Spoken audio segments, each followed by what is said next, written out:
You're not overthinking because you don't know what to do. You're overthinking because you're scared of what's going to happen after you make your decision.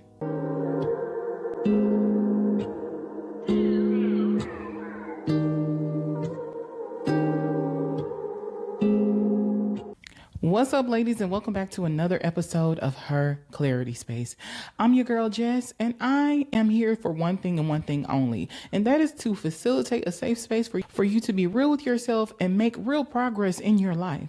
So today we're going to talk about something that is holding a lot of us hostage, and that is overthinking every decision.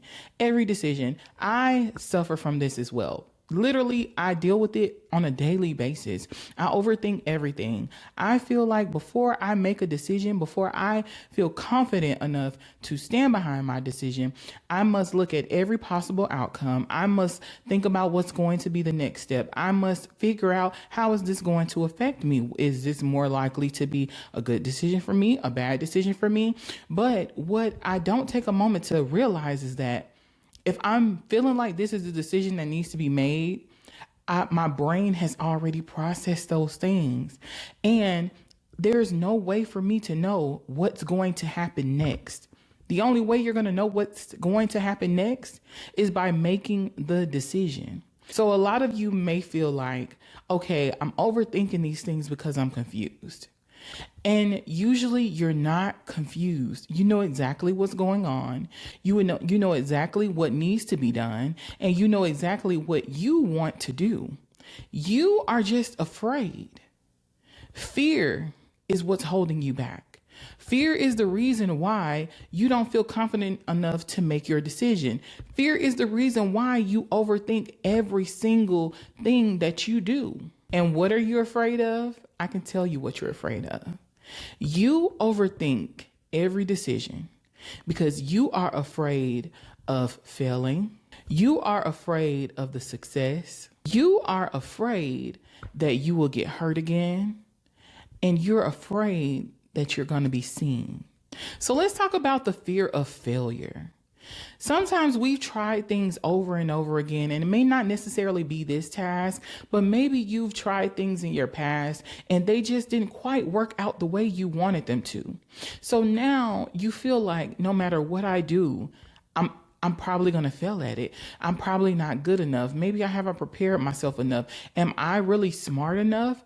There's always someone out there that knows more than me, but everyone out there isn't you. And that's what you have to remember. Failing is a part of the process. Some of us want to get to success without failing, but failing is how you collect your data. How are you going to know what works and what doesn't work for you if you don't allow yourself to fail? It's okay to be afraid, but the problem comes when that fear starts having you thinking of all of these possibilities, and you're thinking so much that you are afraid to move. You're stuck in this one space because it's like, oh my God, I don't want to take this one step for it to just set me back 10 more steps. But you're never truly set back 10 steps. If you're making a decision that you feel like is the best decision for you in that moment, even if once you make it, you end up realizing that wasn't the decision that needed to be made, at least you know now. How many decisions are you making today based off of information that you've gathered throughout your life? From you failing at something else, from something else not working out. A lot of us maneuver through our relationships this way. You now know the signs of someone who's toxic. You now know the signs of someone who's not supportive. You now know the signs of someone who is selfish. And the only reason you know those signs is because of those previously failed relationships that you had. So we have to accept the fact that failing is indeed a part of the process. Now, let's talk about the fear of success. Because some of us focus so much on failing that we are shocked when we actually do succeed. We are shocked that, oh my God, people actually like this. This is actually going viral. People are actually enjoying something that I put out. You're afraid that you're going to do something and you're now going to be accountable and responsible for continuing to do it again and again and again. Some people really enjoy just doing things and nobody ever sees it. Nobody ever knows about it. Some people are okay with that because guess what? It gives you an excuse to not be accountable. It gives you an excuse to not show up. So some people are really afraid of succeeding, and not only because of the responsibility that comes with it, but now once I succeed, what do I do next?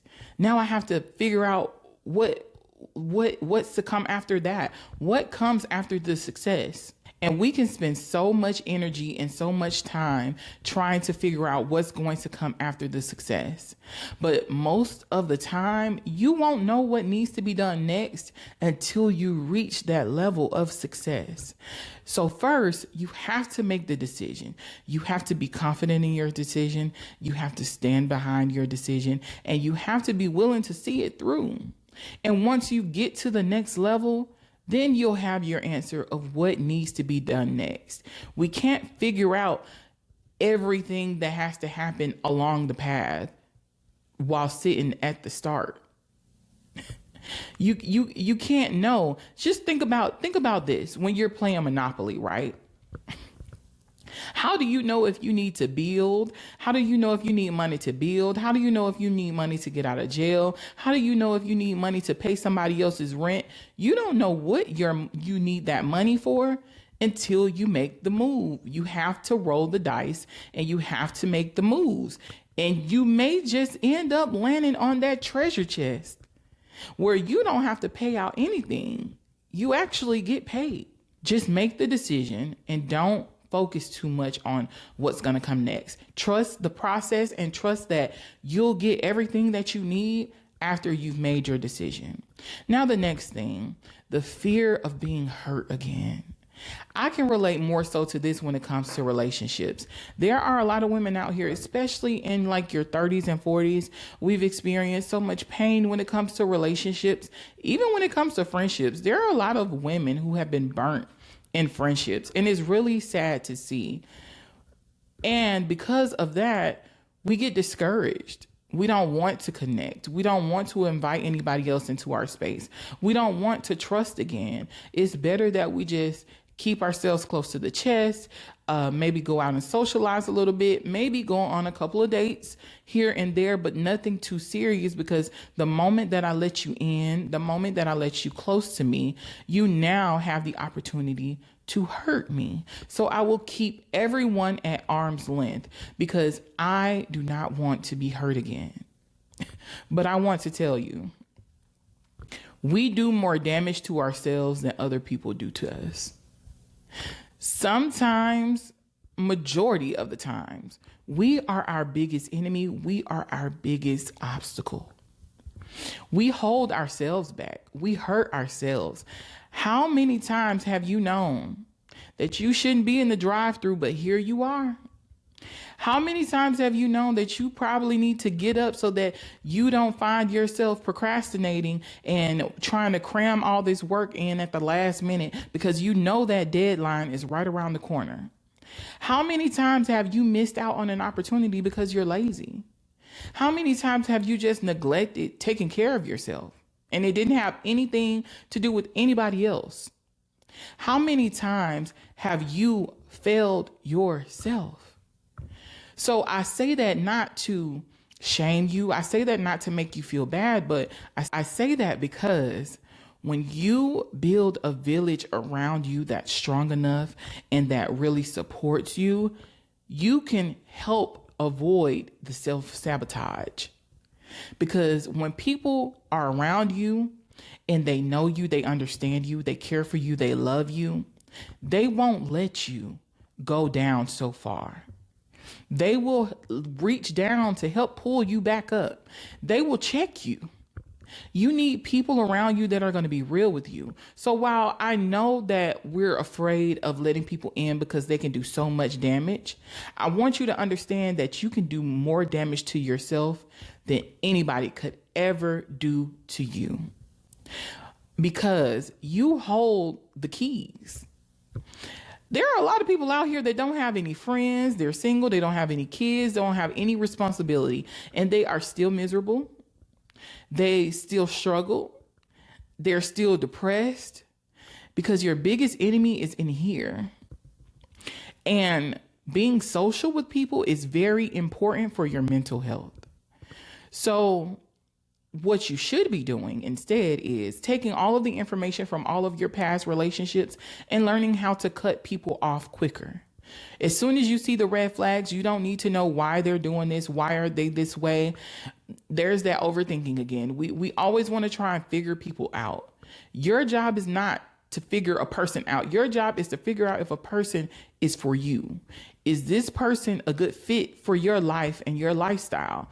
Is this person a good partner? I don't need to know why doesn't he check on me. All I know is I require a person to care enough to want to check on me and see how I'm doing in the day. And if they're not willing to do that, if that's just not their thing, then you're probably not the person for me. What I do know is now that I'm in my 30s and me having friends, I require people who look at life in a more positive light, not someone who's always looking at the negative things, not people who are always making excuses, because I'm always looking for an excuse to give up on myself. And I don't need anybody who's going to feed that negative energy. So if that is you, I'm not going to try and waste my time figuring out why. I'm not going to waste my time trying to change people. I'm just going to move along and allow people to be who they are. And I don't know what it is about us. We want to fix people, but we don't want to fix ourselves. So take all of that energy that you're trying to put into these newfound relationships and put it into you. And just know when it's time to let somebody go. Now, let's talk about the fear of being seen. This is very personal for me because starting this podcast, it's like I wanted to be seen, but I didn't want to be seen. Like I enjoyed talking about conversations that didn't really touch me personally. Like people who I've seen gone through certain situations, I could talk about that stuff all day. But when it comes to me talking about something that's personal to me, a person actually being able to see me, being able to see me in a vulnerable space, being able to see my flaws and understand what I struggle with, fear of being seen. There are a lot of people that don't really want to be seen. There are some people who are in relationships because they just enjoy the attention. They just enjoy the love. They just enjoy having somebody there to take up the space. But there are people in relationships who don't really want to be seen. I've heard of women being with men and vice versa. There are some men who are also with women and they just feel like they don't completely know them. They won't let them in. They won't let them get so close to them to where they start to see things, see who they really are. A lot of us like to walk around and be all mysterious and stuff. And it's like, I want the reward for the work, but do I have to be seen to do it? Do I have to be seen to get there? So you sit here and you trick yourself out of it. These are all of the lies that I told myself that kept me stuck when I did not want to be seen. I don't have the proper lighting. I don't have the proper backdrop. What kind of mic am I going to use? Do I want to do this? Do I want to interview people? Do I just want to talk? People don't want to just listen to me talk. Who am I? Who am I for people to listen to? These are all of the things that I told myself prior to starting this podcast. These are all of the things that I told myself after I started this podcast. These are all the things that I told myself when I had no subscribers. These are all the things that I told myself when I had just a few subscribers. And I also still struggle with a couple of these things now. I honestly always sit here and I'm like, do people really want to hear what I have to say? And then also you have to think about when people see you, what if people don't like what they see? Do I want to hear people's feedback? Because what if it's not positive? What if it's negative? But I want to remind you that regardless of what people say about you, you have a choice to take that in or not. You don't have to receive that. This is coming from a girl who was good at cramming work before tests and things like that. I can read information, retain it for a little bit and let it go. I've read the back of a book all through a chapter the night before a test, and I retained it just long enough to get through that test. But the following week after that, you asked me what it was about, I couldn't tell you. And that's how you can also process those negative comments that you may come across, negative things people may say, people who make passive aggressive comments, people who talk down on you, people who question everything that you're doing. Oh, you're doing that. People who make sly comments like, oh, I saw your little podcast. Oh, I saw your little business. Oh, girl, I saw you got a few little followers. People who say stuff like that, don't hold on to that shit. Don't hold on to it. You hear it, let it go. Let it go, because people who are afraid to do what they need to do for themselves, they want you to feel the same. They want you to feel insecure about the steps and the moves that you're making for yourself, because they don't want your success to be a mirror of the things that they failed to do for themselves. People will say things to you because misery loves company and they want a little bit of company. People do not want to watch you climb up the ladder when they're afraid to even put their foot on the ladder. So you read it, you see it, you hear it, you let it go. Don't hold on to that stuff. A lot of times we don't want to be seen because we don't want the backlash. We're all here for the support, but we don't want to hear the negative things that people have to say. And you don't have to.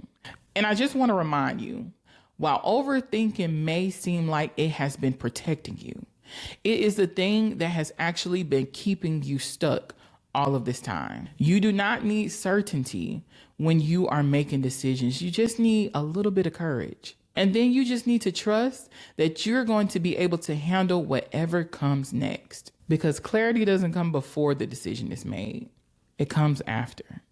I want to thank you guys so much for sitting through this episode with me today. Let me know, what was your takeaway? What is something that you constantly overthink about? Thank you so much for supporting the page. And if you haven't already, please make sure you subscribe. And as always, it has been an absolute pleasure. I will see you guys next week.